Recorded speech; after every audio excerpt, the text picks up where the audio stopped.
آپ بچپن سے بسم اللہ پڑھتے آ رہے ہیں، لیکن کیا آپ جانتے ہیں کہ بسم اللہ الرحمن الرحیم کا اصل میں مطلب کیا ہے اور یہ کیوں کہا جاتا ہے؟ ویلکم ٹو مائی نماز ٹرانسلیشن سیریز ڈے 5۔ بسم اللہ الرحمن الرحیم میں جو پہلا لفظ ہے بسم، یہ دو لفظوں سے مل کر بنا ہے۔ پہلا ہے بی اور دوسرا ہے اسم۔ بی کا مطلب ہوتا ہے ساتھ یا سے، اور اسم کا مطلب ہوتا ہے نام۔ تو جب ہم کہتے ہیں بسم اللہ تو اس کا مطلب ہوتا ہے اللہ کے نام کے ساتھ یا اللہ کے نام سے۔ آج سے 1400 سال پہلے جب عرب کے لوگ اپنے سرداروں اور بتوں لات اور عزا کے نام سے اپنے ہر چھوٹے اور بڑے کام کا آغاز کرتے تھے، بسم اللہ نے انہیں انسانوں اور مخلوق کی مختاجی سے آزاد کر کے یہ بتایا کہ ہر کام کا آغاز حقیقی مالک کے نام سے ہوگا۔ بسم اللہ کے بعد اللہ سبحانہ و تعالیٰ کی دو بڑی خوبصورت صفات بیان ہوئی ہیں۔ پہلی ہے الرحمن اور دوسری ہے الرحیم۔ الرحمن اور الرحیم دیکھنے میں تو ایک جیسے ہی لگتے ہیں، دونوں کا مطلب ہے رحم کرنے والا، محبت کرنے والا، لیکن جب آپ عربی زبان کی گہرائی میں اترتے ہیں تو آپ کو یہ پتہ چلتا ہے کہ ان دونوں میں بہت بڑا ڈفرنس ہے۔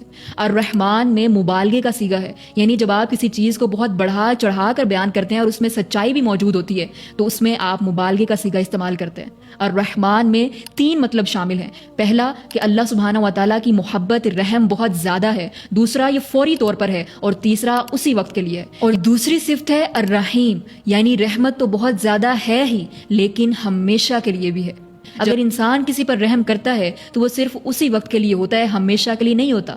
لیکن اللہ سبحانہ و تعالیٰ کی ذات الرحمن بھی ہے اور الرحیم بھی ہے، یعنی اس کی رحمت فوری طور پر اس وقت کے لیے بھی بہت زیادہ ہے اور پھر اس کی رحمت ہمیشہ کے لیے بھی ہے۔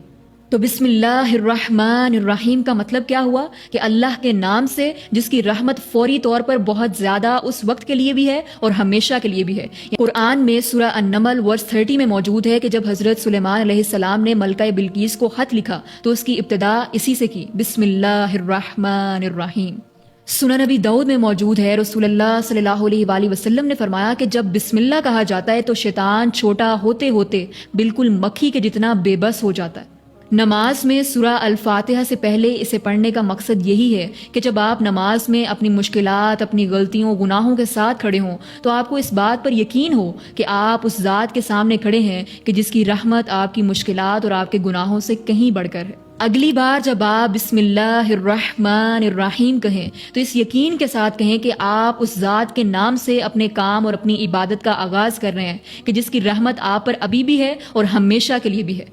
اپنی نماز کو صرف ایک روٹین کی بجائے اللہ سبحانہ و تعالیٰ سے سچے کنیکشن اور اپنے سکون کا ذریعہ بنائیں۔